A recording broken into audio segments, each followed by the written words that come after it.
ओए टोपा उपा सब लगा के बिल्कुल, टोपा उपा सब लगा के बिल्कुल यार भाई स्थिति ज्यादा गंभीर हो गई है। अब चलते सीधे गाड़ी। तो ये देखिए शानदार नजारा और ये देखिए हमारा खाने पीने की व्यवस्था भी यहाँ चल रही है। तो भाई लोग जैकी भाई गए हैं हमारी गाड़ी का परमिट चेक कराने। हम लोग हैं कोकसर।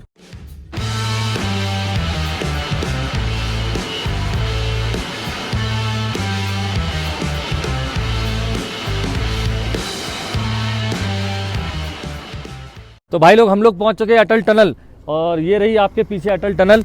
और ये सारे लोग भाइयों को वैसे जानकारी तो होगी, 9.2 किलोमीटर की टनल है ये। और इसके बनने से आपको डायरेक्ट लेह जाने की व्यवस्था बना दी गई है। और पहले तो बहुत ज़्यादा टाइम लग जाता था, लेकिन अब काफ़ी समय बच गया है। कल लमसम 4 घंटे के लमसम आपकी बचत हो जाती है। रोहतांग नहीं जाना पड़ता है, सीधे आप इस टनल से सीधे लेह की ओर जा सकते हैं। तो चलिए आगे चलते हैं और अपनी जर्नी कंटिन्यू करते हैं। ये है अपनी अटल टनल, साउथ पोर्टल अटल टनल रोहतांग। और इस टनल के निकलते ही यहाँ के नज़ारे जो हैं आपको काफ़ी बदले बदले नज़र आएंगे। आपको देख के इतनी खुशी होगी और मन प्रसन्न हो जाएगा, मेरा भी और आपका भी। तो चलिए लेते हैं इस 9 किलोमीटर लंबी टनल का मज़ा। और स्पीड लिमिट हर जगह लिखी हुई है, तो गाड़ी को चौथे गियर में लगा देते हैं क्रूज़ कंट्रोल पे। और तो फिर कुछ करना ही नहीं है, धीरे धीरे चलते रहेंगे। गाइस कौन कौन पहले अटल टनल में आ चुका है कमेंट बॉक्स में ये जरूर बताइएगा कि अटल टनल पहले कौन कौन विजिट कर चुका है। और भाई लोग प्लीज़ यार वीडियो को शेयर कर दो यार, सब्सक्राइब कर दो भाई लोगों। भाई आप लोगों की वजह से ही मैं इतनी दूर अपनी XUV को लेके आया हूँ, क्योंकि आप ही लोगों को ये सब मैं दिखाना चाहता था वीडियोज़ में। XUV का एक अच्छा सा टेस्ट भी करना चाहता था कि क्या परफॉर्मेंस ये लद्दाख में रोहतांग में क्या परफॉर्मेंस देगी। तो please guys share this video and subscribe please. तो गाइस अभी हम जा रहे हैं अटल टनल से निकल के सिसु। मुकेश भाई ने बोला है जरा आओ तुम्हें थोड़ा 1-2 जगह अच्छी जगह हैं वो भी दिखवाते हैं, उसके बाद आगे बढ़ेंगे। तो फिर जाएंगे शायद रोहतांग की तरफ और बाकी डिटेल अभी भैया से पूछते हैं कि अब कहाँ कहाँ वो ले जाएंगे, कहाँ कहाँ और जाएंगे।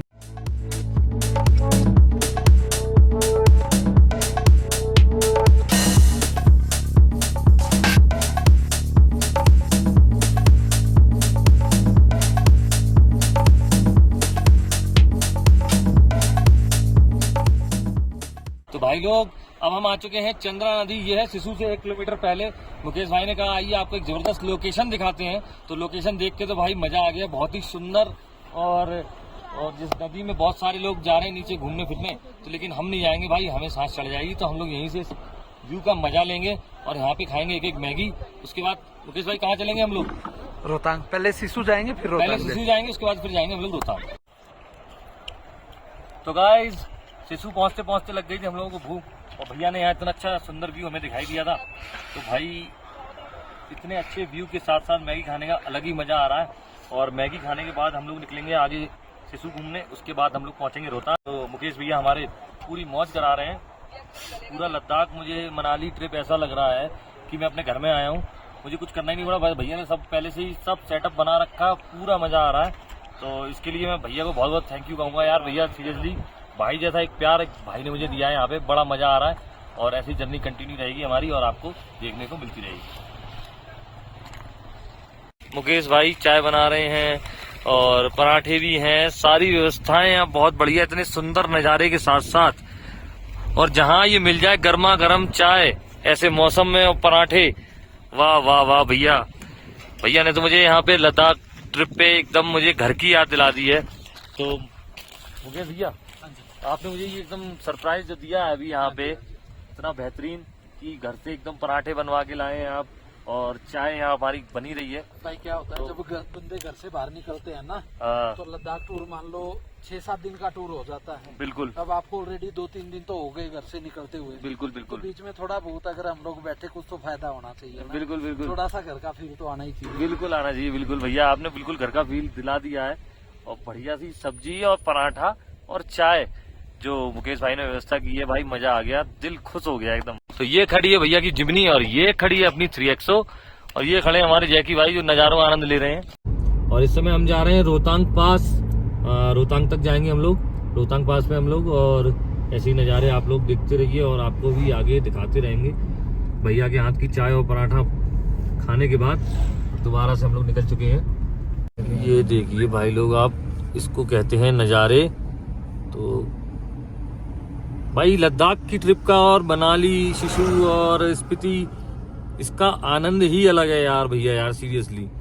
और उस पे अपना चीता एक नंबर भैया, पूरी जबरदस्त परफॉर्मेंस के साथ हमारा चीता इन सड़कों पे दौड़ रहा है और पूरा मजा हम लोग ले रहे हैं। व्यू तो आप देख ही रहे हैं, क्या जबरदस्त व्यू, नज़ारे, दिलकश नज़ारे।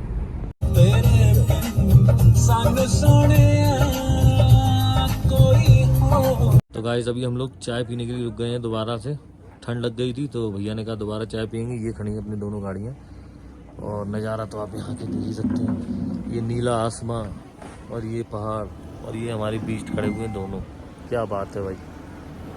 ये देखिए, वाह भाई वाह। तो गाइस हम लोग निकल चुके हैं चाय पी के और रेस्ट करके रोहतांग के लिए। और मुकेश भाई ने अपनी जिम्नू को खड़ा कर दिया है ढाबे पे और मुकेश भाई हैं मेरे साथ।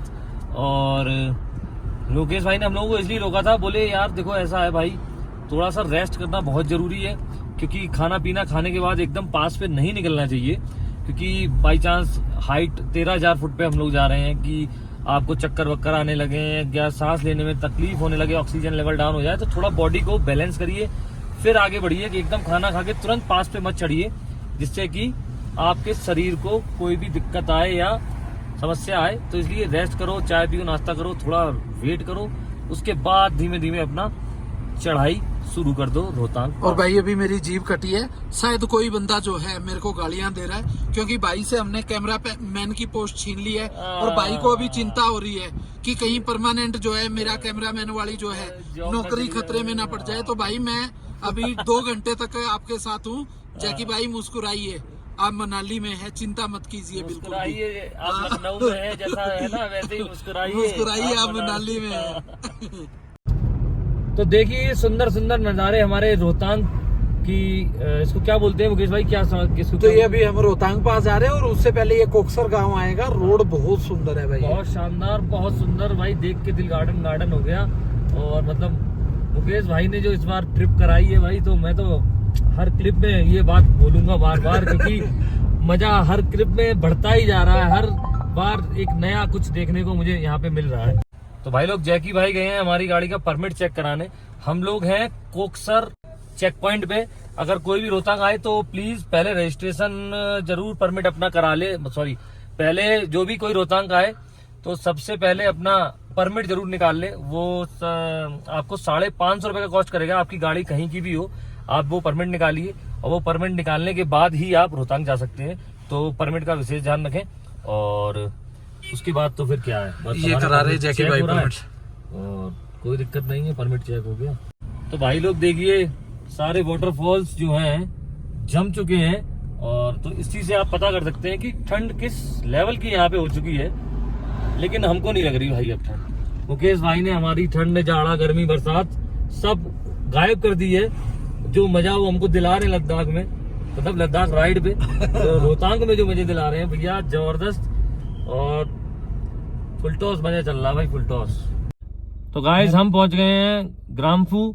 यहाँ से आप लेफ्ट चले जाओगे तो काजा, कुंजुम, जैसे आप सामने देख रहे हो, चंद्रताल लेक, स्पीति की रास्ता है ना ये भाई। हाँ जी भाई, हाँ ये स्पीति पहुंच जाएंगे यहाँ से, लेकिन हम लोग जाएंगे सीधे रोहतांग पास। हाँ जी बिल्कुल। हाँ तो ये आगे परमिट दोबारा से चेक कराना पड़ेगा यहाँ पे हम लोगों को। तो वो चेक कराते हैं और आगे बढ़ते हैं रोहतांग पास की तरफ। देखिए यहाँ पे लिखा हुआ है काजा 129, कुंजुम 57, चंद्रताल 61। कुंजुमला है, कुंजुमला भैया, हाँ कुंजुमला 57 और चंद्रताल 61। तो आगे कराएंगे परमिट चेक और फिर निकलते हैं रोहतांग पास के लिए।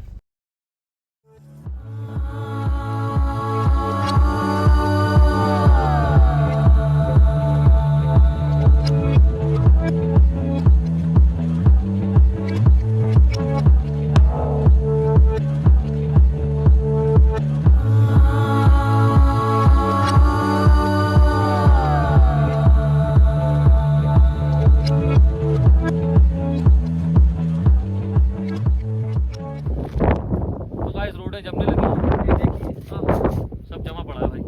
और आइए आगे भी दिखाते हैं, देखिए कैसा सब जमा पड़ा है। देखिए झरने हैं, वाटरफॉल, सारे वाटरफॉल भी सब जमे पड़े हैं और सब लोग यहाँ फोटो खिंचा रहे हैं। ये देखिए आप सीधे जाके वापस बैठने वाला हूँ गाड़ी में। गाइस मैं चला गाड़ी में, भैया बहुत ठंडी हवा है। मैं नहीं, मुझसे नहीं हो सकता भाई, मुझसे नहीं होगा भाई, बहुत ठंडी हवा है। बाकी आपको दिखा देता हूँ यहाँ से कितने सुंदर आ रहे हैं नज़ारे। मुकेश भैया ने अभी गाड़ी रुकवाई और कहा आओ तुम्हें एक वाटरफॉल दिखाते हैं, बहुत सुंदर सा फ्रोजन वाटरफॉल। भाई वो वाटरफॉल फ्रोजन देखने के चक्कर में हम लोग वहाँ फ्रोजन हो जाते, अगर 2 सेकंड और रुकते भाई। उस कदर की ठंडी हवाएं भैया, वो और भैया टी शर्ट में उतर गए और यहाँ जैकेट इनर शर्ट सब पहना हुआ भैया। यार वहाँ हालत खराब हो गई बहुत ज्यादा। तो मुकेश भैया आपको ठंडी लगती क्या? भाई इसके भी कई सारे कारण हैं। अच्छा, कई राज है। ओ यार कुछ राज की बातें हैं, जरा राज ही रहने दो। वही है भैया, क्योंकि और हमारे कैमरामैन तो थरथरा उठे वहाँ पे, गिर गए होते भैया, गिर गए होते, इतनी ठंड आ गई है। बोले भैया जल्दी गाड़ी का लॉक खोलो, मैं अंदर जा रहा हूँ वरना मैं नहीं बचने वाला आज। तो गाइस हम लोग पहुंच गए हैं रोहतांग पास और ठंड ने भाई रिकॉर्ड तोड़ दिए हैं। और ये देखिए आप ऊपर पहाड़ियों पे तो बर्फ देख ही सकते हैं। और हवा जिस कदर की चल रही है ना भैया, भाई सहन नहीं हो रही है, उंगलियां कट रही हैं। आप धूप देख रहे होंगे, धूप का कोई मतलब नहीं है। जो हवा जो चल रही है इस धूप को बिल्कुल भी कुछ करने नहीं दे रही है। और देखिए मेरे हालात भी क्या है, क्या ओए टोपा उपा सब लगा के बिल्कुल, टोपा उपा सब लगा के बिल्कुल यार भाई स्थिति ज्यादा गंभीर हो गई है। अब चलते सीधे गाड़ी में और निकलते हैं जिस्पा की तरफ सिसु होते हुए दोबारा, और मिलते हैं गाड़ी में। तो गाइस रोहतांग पास से हम दोबारा निकल चुके हैं अपना सिसु की तरफ, और सिसु से सीधे जिस्पा। और टेम्परेचर में गाइस एक बार आपको मीटर पे दिखा दूं, देखिए 3 डिग्री सेल्सियस दिखा रहा है भैया। ऐसी तैसी मरी जा रही है भाई, ठंड तो बहुत जबरदस्त है। और बाकी आप नज़ारे तो देख ही रहे होंगे कि जबरदस्त नज़ारे रोहतांग पास के। और जैसा कि अभी मुझे भाई ने बताया है कि 15 नवंबर तक तो वैसे जहाँ बर्फ पड़ जाती है उसके बाद रोहतांग पास बंद हो जाता है। तो ये हमारी खुशकिस्मती है कि रोहतांग पास भी खुला है, लद्दाख भी खुला है, सब कुछ खुला है। और आज डेट हो गई है, कितनी डेट हो गई है भाई? 20 तारीख तक का सब कुछ खुला हुआ है। और इसलिए आज शाम को हम लोग पहुंच जाएंगे जिस्पा और वहां स्टे करेंगे। और फिर जिस्पा से कल सुबह हम लोग निकलेंगे लेह की तरफ। तो भैया से डिस्कस करके पूछ भी लूंगा। मुकेश भैया आप मेरे को प्लीज बता दीजिएगा कि जिस्पा के बाद मैं कहाँ स्टे करूँ या डायरेक्ट लेह निकल जाऊँ। ये से देखो, अगर आप अर्ली मॉर्निंग स्टार्ट करते हैं हाँ, तो रोहतांग पास से अब जो अटल टनल बनी रोहतांग पास साइड में रह जाता है। हाँ। तो इसका सीधा सा मतलब है कि 3 से 4 घंटे कम से कम आपके बच जाते हैं। हाँ। और जब आप ऑलरेडी जिस्पा के अंदर हो हाँ। तो मनाली से जिस्पा अगर अटल टनल होके भी जाते 2.5 से 3 घंटे लगते हैं। हाँ। तो अगर आप अर्ली मॉर्निंग जिस्पा से शुरू करें तो शाम को लेह में इजीली पहुंच सकते हैं। बाकी रास्ते में आपका रुकने का मन है तो सरचू आता है हिमाचल का लास्ट एरिया, उसके बाद पेंग आता है लद्दाख में। तो वहां पे रुकने का आपको ज्यादा फायदा है नहीं, क्योंकि जिस्पा से ऑलरेडी आप लोग जो है आगे जा रहे। तो उसके बाद जहां भी आपको, जहां तक अभी ये नहीं पता आपकी तबीयत कैसे साथ देगी, कितना आपको ड्राइव का मजा आएगा, तो उसके हिसाब से आपको आगे स्टे के ऑप्शंस मिल जाएंगे। बाकी लेह भी अगर जिस्पा से आप स्टार्ट करते हो ना अर्ली मॉर्निंग, तो लेह शाम को बड़े मजे से, सुबह आपका नाश्ता कहीं रास्ते में होगा और डिनर होगा आपका लेह के अंदर। क्या बात है, सुबह का नाश्ता जिस्पा में और रात का खाना लेह में होगा। तो गाइस बने रहिए वीडियो में और वीडियो को लाइक शेयर कमेंट जरूर करें। बाकी हम रास्ते में आपको अपडेट देते रहेंगे। तो भाई लौट के आ गए हम लोग रोहतांग होके स्नो टच कैफे वापस आ गए, जहाँ से चाय पी के निकले थे। और यहाँ से हमें अपने मुकेश भाई को छोड़ना पड़ेगा साथ, क्योंकि मुकेश भाई दोबारा जाएंगे मनाली और हम लोग जा रहे हैं जिस्पा की तरफ। तो आज मन तो नहीं हो रहा है भाई को यार, मतलब साथ ले जाने का मन है मेरा तो पूरा, लेकिन ऐसा हो नहीं सकता क्योंकि हम लोग लेह से दोबारा उधर कश्मीर होके उधर निकल जाएंगे, तो ये पॉसिबल नहीं। भाई सागर भाई का भी यहाँ पे रोकने का प्लान था हमारा, लेकिन लेह का ट्रिप जो है क्या है, अभी लेह हाईवे जो है 15 नवंबर के आसपास क्लोज हो जाता था। इस बार स्नोफॉल थोड़ा लेट है, इस वजह से ये लोग जा पाए। और ऐसा ना हो 1-2 दिन और हम मनाली में स्टे इनका बढ़ा दे और ऊपर से स्नोफॉल हो जाए, फिर लेह का सपना इनका 2025 पे पोस्टपोन हो जाए। तो भाई से अलविदा लेते हैं, सेफ जर्नी भाई। और भाई के चैनल को खूब सारा प्यार देना। और मनाली का आपका कभी भी प्लान बनता है तो हमारा चैनल है एक्सप्लोर विद महिवाल, जहाँ पे मनाली का डेली वेदर और रोड अपडेट्स के वीडियोज हम लोग डालते। तो मनाली का जब भी आपका प्लान हो तो आने से पहले हमारे वीडियो जरूर चेक करना, काफी सारी इन्फॉर्मेशन आपको मनाली ट्रिप से रिलेटेड उसके अंदर मिल जाएगी।